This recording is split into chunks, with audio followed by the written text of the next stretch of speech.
Unaangalia Msangazi TV. Bado sisi Tanga hatujasajili mradi hata mmoja wa hewa ya ukaa.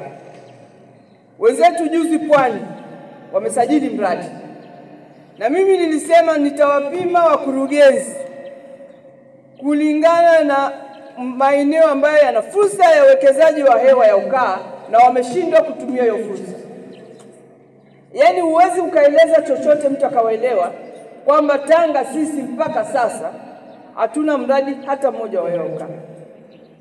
Kwa hivyo kupitia kikao hiki niwaelekeze ndugu zangu wakurugenzi, viongozi, wenye vitu wa halmashauri, mastahiki meya, tuangalie fursa na wadau wetu, tushirikiane kwa pamoja. Na kutoka hapa mimi nitaunda task force ambayo ya mkoa itakayosimamia swala hili la hewa ya ukaa, ili tushirikiane kwa pamoja, tuandae maandiko yatakayoweza kuja kupata biashara ya hewa ya ukaa.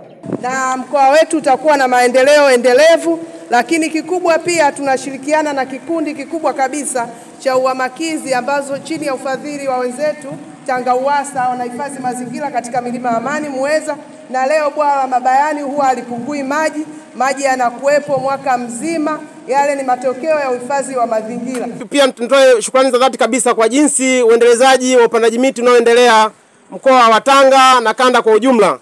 Tumekuwa na zoezi hili endelevu, na leo pia tunashukuru sana mkuu wa mkoa pia kwa kuona umuhimu wa uhifadhi, umuhimu wa kukumbushana, umuhimu wa kulinda vyanzo vya maji na shughuli nyingine za upandaji miti.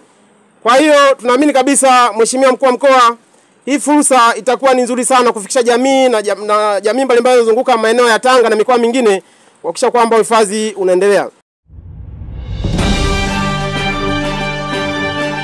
Unaangalia Msangazi TV.